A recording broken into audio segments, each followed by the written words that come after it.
शरद पौर्णिमा, कोजागिरी पौर्णिमा व्रतकथा जाणून घेऊया। ही शरद ऋतूत येत असल्यामुळे याला शरद पौर्णिमा म्हणतात। तसेच या दिवशी जागरण करून लक्ष्मी देवीचे पूजन करण्याच्या प्रथेमुळे याला कोजागिरी पौर्णिमा असे संबोधले जाते। तर या पौर्णिमेची व्रतकथा जाणून घेऊया। चातुर्मासात अनेक विविध व्रतवैकल्य सण उत्सव साजरे केले जातात। चातुर्मासात येणाऱ्या अश्विन महिन्यातील नवरात्र विजयादशमी म्हणजेच दसऱ्यानंतर येणाऱ्या अश्विन पौर्णिमेला महालक्ष्मी देवीचे पूजन करण्याची प्राचीन परंपरा आपल्याकडे आहे।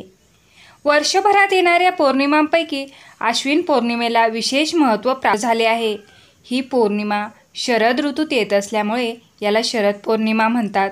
तसेच या दिवशी जागरण करून लक्ष्मी देवीचे पूजन करण्याच्या प्रथेमुळे याला कोजागिरी पौर्णिमा असे म्हणतात। व्रत पूजा शरद पौर्णिमेच्या दिवशी करायच्या व्रतात रात्री लक्ष्मी देवीची आणि ऐरावतारावर बसलेल्या इंद्राची पूजा केली जाते। उपवास, पूजन व जागरण या तीनही अंगांना या व्रतात सारखेच महत्त्व आहे। या व्रतात रात्रीच्या पहिल्या प्रहरी लक्ष्मी व इंद्र यांचे पूजन करतात व मग त्या दोघांना पुष्पांजली समर्पित करतात। अशी पूजा झाल्यावर पोहे व नारळाचे पाणी पितरांना अर्पण करून आप्तेष्टांना देतात। विविध मंदिरांमध्ये कोजागिरी पौर्णिमा साजरी केली जाते। लक्ष्मीची विशेष उपासना केली जाते।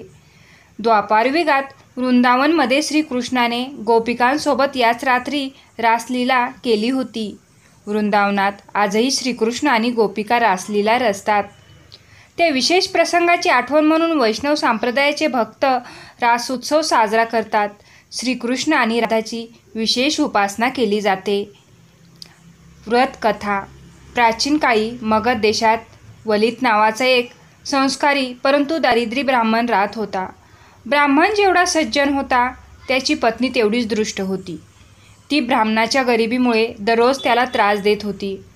संपूर्ण गावात ती तिच्या पतीची निंदा करत असे। पतीच्या विरुद्ध आचरण करणे हाच तिने आपला धर्म मानला होता। एवढेच नाही तर पैशाच्या हव्यासापोटी ती आपल्या पतीला चोरी करण्यासाठीही प्रोत्साहित करीत होती। संपूर्ण गावात ती तिच्या पतीची निंदा करत असे। पतीच्या विरुद्ध आचरण करणे हाच तिने आपला धर्म मानला होता। एवढेच नाही तर पैशाच्या हव्यासापोटी ती आपल्या पतीला चोरी करण्यासाठी प्रोत्साहित करत होती।